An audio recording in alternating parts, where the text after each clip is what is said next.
May layong 85 nautical miles mula sa Northwest Palawan ang Reed Bank o Recto Bank. Nakapaloob ito sa 200 nautical mile exclusive economic zone o EEZ ng Pilipinas. Sang-ayon na rin sa desisyon ng Arbitral Tribunal. Ibig sabihin, may sovereign rights o karapatan tayo sa lahat ng marine resources sa loob nito. 500 nautical miles ang layo naman ito mula sa China. Pero kabilang ito sa inaangkin nila. At dito lamang June 9, isang insidente ang naganap sa pagitan ng Filipino fishing vessel at China fishing vessel.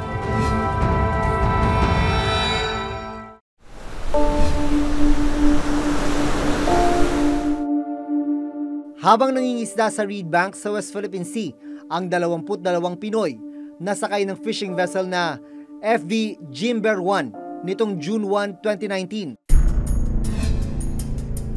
Isang Chinese fishing vessel ang bumanggaraw sa kanila. Ayon sa pahayag ng Department of National Defense o DND, ang ginawa ng bangka ng mga Chinese naging dahilan para unti-unting lumubog ang bangkang pangisda ng mga Pinoy. Bariing kinundinan ng Department of National Defense o DND ang ginawang aksyon ng Chinese fishing vessel. Pero ang masaklap, sa halip na tulungan ng mga Chinese ang mga Pinoy, iniwan at inabandon na raw ang mga mangisdang Pinoy. Mabuti na lang at dumaan sa vicinity ang isang Vietnamese fishing vessel na kaagad tumulong sa mga mangisda. Nakarating din sa Philippine Navy ang insidente at agad tumulong sa pag-rescue ng mga mangisda. Si Defense Secretary Delfin Lorenzana sinabing kailangang magkaroon ng formal na investigasyon tungkol sa insidente at gumawa ng diplomatic steps para hindi na mangyari pa ang ganitong uri ng insidente. Naglabas rin ng pahayag ang Armed Forces of the Philippines Western Command. Iginiit nilang hindi aksidente ang nangyari sa 22 mangisdang Pinoy dahil nakaangkla ang kanilang bangka at hindi naman umaandar. Bumuo na rin ang Joint Task Force West para imbestigahan ang nasabing insidente. WESCOM, through Joint Task Force West, will initially conduct an inquiry on how the collision happened to document evidences for the possible filing of diplomatic complaints if the alleged information against the Chinese vessel that did not even bother to stop and rescue the Filipino fishing boat with its crew on board is true.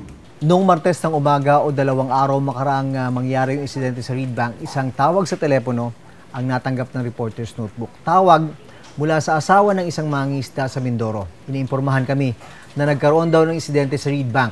Isang bangka ng mga Pilipinong mangingisda ang lumubog, makaraan daw itong banggain. Tatawagan natin ngayon si Jimuel Tañedo. Siya ay isang kapitan din ng bangka. Siya yung sumama sa team ng reporter's notebook na pumunta sa Reed Bank noong nakaraang Oktubre. Si Jimuel, pinsan naman niya yung kapitan ng bangka na lumubog sa Reed Bank noong Linggo. Kapitan, bago mangyari yung insidente nung Linggo, balita ko na kapag-communicate kayo sa radyo nung pinsan mo. Oo, nagra-radyo pa sila. Okay, anong naging usapan nyo sa radyo? June 9 po, 8 araw na po sila noon. Nung June 9, pang 8 araw na. Oo, bali 3 days na lang po sana sila, pauwi na yung mga yun eh. Marami na silang huli nun. Kulang 3 tonelada na po. Paano daw ba nangyari? Base sa kwentong na-receive mo, natanggap mo sa iyong pinsan? Alas 12 po ng gabi, tulugan sila. Nagulat na lang po sila nung may marinig silang lagabog bago, yun na nga po, pag gising nila, nakikita pa nila yung barko ng Chinese vessel na malayo, liwanag na liwanag pa rin po ng ilaw. Ngayon nung nahila pa raw po yung ilan ng barko na yan, ng China na yan eh. Hindi huminto yung barko ng China hanggang sa malubog sila, hanggang sa ano po, pinatay na ng China ang ilaw, iniwan na sila. Nawarak po ba? Ano po bang pagkaka-describe? Puto lang ulihan bago yung mga palo, balik po lahat.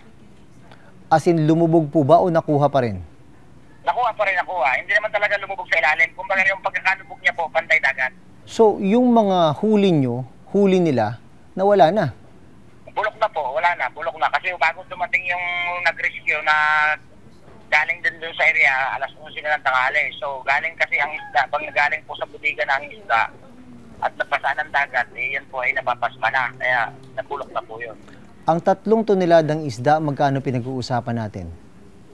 Ay conforme sa presyo po yun. Pag yun po ay tatama ng presyo, nasa kulang 1 milyon po magiging bigta nun. Lagi naman labas-masok pa rin dyan sila yung mga yung Chinese Philippine na yan. Ang reed bank po ay talagang yan po'y pasok sa atin, ano? Atin po talaga yan, walang question dyan, ano? Walang question po yan na 100 miles lang mahigit po sa Palawan yan. Huli na lang po, ano pong panawagan nyo sa pamahalaan?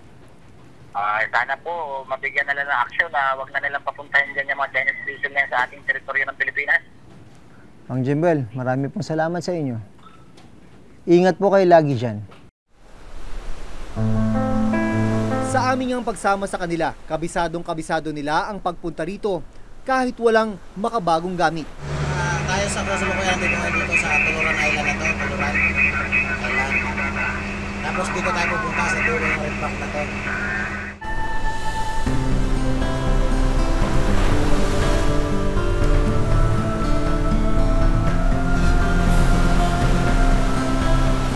Makalipas ang 24 oras sa paglalayag, narating ng grupo ang reed bank. Sa kabila ng matataas na alon at malakas na hampas ng hangin, buong tapang na sumampa ang mga mangisda sa maliliit na bangka para mangisda. Sa Himpapawid, mistulang isang highway ng mga bangka ang bahaging ito ng reed bank. Lahat sila, dekada nang umaasa sa dagat. Walang anumang bato o isla ang makikita sa reed bank dahil completely submerged o nakalubog ito sa tubig. Grade 6 lang po sir ang tinapos ko sir. Bata pa lang ako sir, dito na po ako sa laot sir. 16 anyos pa lang ako sir. Naikwento niya rin sa amin ang hirap na dinaranas nila. Minsan tanggal ang mga katig sir, ganyan. Minsan butasan sa guwanan pag inampas ng alon.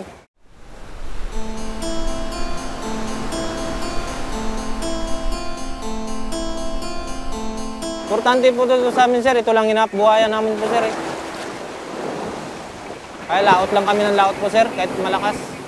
Minsan sir, naabot ng 8 feet, 12 feet. Minsan sir, wala rin, over din minsan. Minsan, swertein, ganun, may sweldo ka pa rin makukuha. Minsan, wala rin po sir. Walang talaga sir, ninasa ng pamilya ko sir. Gusto ko lang sana po sir, matulungan ng anak ko sir na babae po sir. Pagtapos lang po, sir.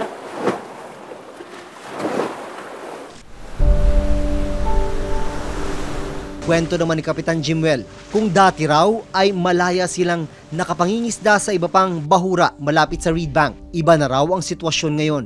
Abot na ikot namin dati ito lahat, ikot namin yan. Wala na, hindi na makapunta dyan. Dito lang, ito, itong lawak ito sa atin, lawak na ito, tsaka itong yakso na yan, libok. Ganyan lang, hindi na makapasok dyan. Saan mas maraming isda? Dito ho, yan talaga ang isda. Ngayon dito hindi na kami makapunta, tsaka dyan, pati dito. Bakit hindi na makapunta? Dahil tinataboy na nga kami ng China. Pero ngayon lang daw nangyari sa kanilang mga kasamahan na banggain at hindi malang tulungan ng Chinese fishing vessel. Ayon kay Attorney J. Batombakal ng UP Institute for Maritime Affairs, malinaw na may nilabag ang Chinese fishing vessel sa ginawa nilang pagbangga at pag-abandona sa mga mangisdang Pinoy. Ilalabag siyempre nila ang ating batas, no? Ang ating saligang batas, nagsasabi nga na hindi sila pwedeng mangisda doon. Dapat exclusively reserved to Filipino citizens ang pangisdaan. At yung ating Fisheries Code, RA 8550, na pinagbabawal ang foreign fishing in Philippine waters. Ang tawag doon ay poaching. Okay, so bawal yon. Base din doon sa information, yung Philippine fishing vessel ay nakaangkla. So nakatikil siya, nakahinto siya. Pag ganong sitwasyon, ang responsibility para umiwas sa mga aksidente, collision, ay yung barko na tumatakbo. Napakaliit ng tsansa na accidental yon, no? Mas malamang ay deliberate yon kasi nga meron namang opportunity para umiwas, napakalawak naman ang dagat. Nung iniwan niya yung mga Filipino fishermen sa tubig, pagkatapos nitong banggaan na ito, dapat nag-render sila ng assistance. Dapat tinulungan nila yung mga yon, no? At hindi nila iniwan lang para malunod. Bukod sa sagana sa marine resources, sinasabing mayaman sa langis at natural gas ang Reed Bank. Sina Kapitan Jimuel, narinig na rin daw ang ginagawang oil exploration sa Reed Bank. Narinig na, kaya nga raw may mga China nag-iikot-ikot dito dahil nag-aanong araw na ng langis. Saan yung may mga langis? Ay, dito to, ito, yan. Sa tansya ng Department of Energy o DOE, nasa 165 million barrels ng langis at 10.5 trillion cubic meters ng natural gas ang potensyal na makuha sa Reed Bank.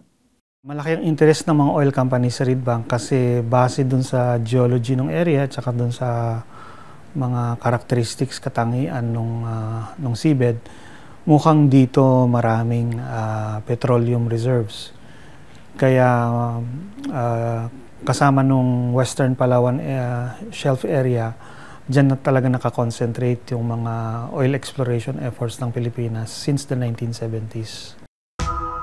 Noong March 2011, isang survey ship ng Department of Energy ang nagsagawa ng seismic study sa Reed Bank, ang itinaboy ng 2 barko ng Chinese Navy.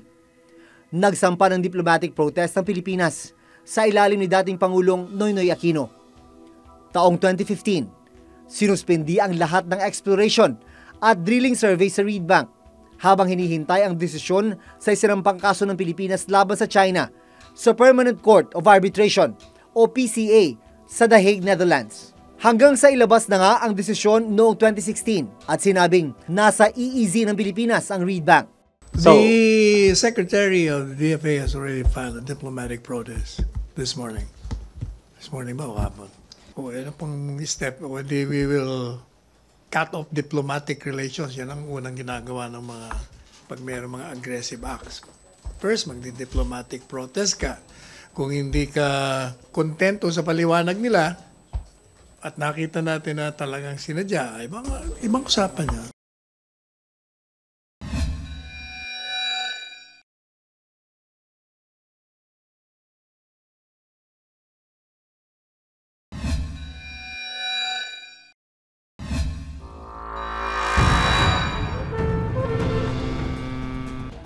Sa mga nakalipas na taon, ilang untoward incident na ang nangyari sa West Philippine Sea.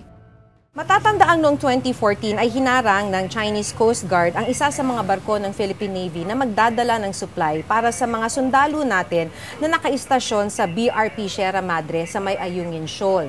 Ang sinabi noon ng Chinese Coast Guard ay, "You are entering the sea area of the People's Republic of China." Pero ang pangaharang ng China Coast Guard sa Philippine Navy nangyari sa Ayungin Shoal o Second Thomas Shoal, na 104 nautical miles lang ang layo mula sa Palawan. Your vessel has entered the sea area of the Republic of China. Require you order your course to leave this sea area. Require you order your course to leave this sea area. Over. We are proceeding to reprovision our vessel, name Republic of the Philippines ship, number 57. Over. Your action here has infringed upon the laws of the People's Republic of China. We order you immediately stop all illegal activities and leave this area. Over. Matapos makipag-usap sa radyo, pilit pa ring hinarang ng barko ng China ang daanan. Pero kahit ilang dipa na lang ang layo ng malaking barko ng China Coast Guard mula sa barko ng Pilipinas, hindi nagpatinag ang kapitan ng barko ng Pilipinas. Tuluyang nalusutan ng barko ng China. Umakit sila rito, yung nahanap dito. Maghahalongkat lang sila. Walang sila nang paalam, malungkatin na yan. Yan ang masyadong parang panglitang tingin natin dito sa mga Pilipino. Parang ari na lang lahat nito. Basta nahalongkat nila, sir, kunin yung gusto nila. Ilagay nila sa plastic. Mga magaganda pang kunin nila. Mga Pinoy na kinukuhanan ng huling isda ng ilang miyembro ng China Coast Guard. Kinuha din yung gamit ko, pana. Ayaw ko sanang ibigay. Dahil naaaran ako sa pamilya ko. Halos nga, wala akong kinita, sir. Ito, sa Kalburo, umuwi kami luhaan. Ito ang kwentong natuklasan ng Reporter's Notebook nang magpunta kami sa Scarborough o Panatag Shoal noong Mayo. Ang sabi ng Chinese Embassy noon, China has made appropriate arrangements for the Philippine fishermen to fish in relevant waters out of goodwill. As to whether the situation mentioned by the media exists or not, the Chinese side is now conducting an investigation seriously. If what the Philippine side claimed is true, I believe relevant Chinese departments will handle that in a serious manner. Sa muli naming pagsama sa grupo nina Mang Romel at Mang Ernie, hinarang naman ang aming team ng dalawang speedboat ng China Coast Guard. We are carrying out a routine patrol under the sea area of the People's Republic of China. Okay. Yeah, without the permission of the China, you cannot carry out the interview activity here. But the missionary activity, we are welcome. Is welcome. You know. This is a traditional fishing ground, right? But you are operating the interview activity here. Okay. Without the permission of China. Pero ang pagbabawal na ito, nangyayari 124 nautical miles lang ang layo mula sa Masinloc, Zambales. Sa lugar na base sa international law ay pasok sa 200 nautical mile exclusive economic zone ng Pilipinas. So we have the order. We have order. Without the permission of China, you cannot carry out the interview activity here. Okay. Yeah, but the missionary activity is welcome. When did you begin to implement that order that no camera crew should be allowed here in this area? We cannot inform. We cannot give you this information. Okay. Yeah. I just come here to warn you to leave this area immediately. Okay. Until 4? Until 4. Give us until 4. 4 p.m. No. Because this is not the missionary activity. Okay. But this is within the exclusive economic zone of the Philippines. May iba pang pinag-aagawang bahura at isla sa West Philippine Sea na kung tawagin ay Spratly Islands. Ang tawag dito, Kalayaan Island Group o KIG. Pinakamalaki rito ang Pag-asa Island. Habang nagsasagawa ng pag-aaral ang University of the Philippines Marine Science Institute at Bureau of Fisheries and Aquatic Resources o BFAR tungkol sa estado ng mga bahura sa Kalayaan Group of Islands noong April 2019, nakunan nila ng video ang mga sinasabing Chinese militia na nakapalibot sa Pag-asa Island. Isa sa mga kinababahala ngayon ay ang patuloy na ginagawang militarisasyon ng China sa West Philippine Sea. As ASEAN chairman, hindi natin na-raise yung arbitration award natin. Na-downplay po natin yung West Philippine Sea dispute. But what happened in the past 3 years is dumami po yung reclamation ng China.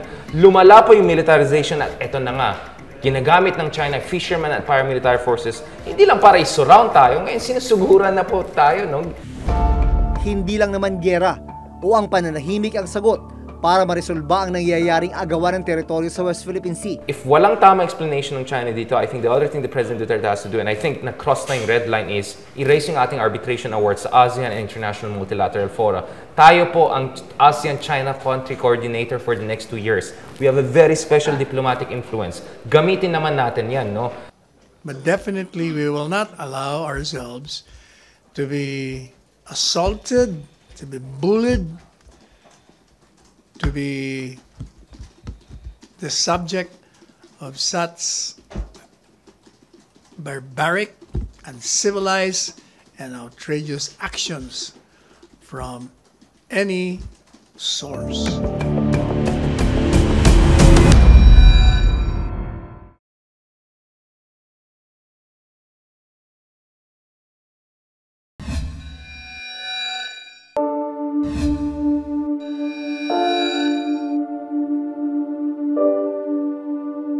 Kapag narinig ang kwento ng ating mga kababayan na nakikipagsapalaran sa gitna ng pinag-aagawang teritoryo sa West Philippine Sea, maiintindihan kung gaano ito kahalaga para sa kanila.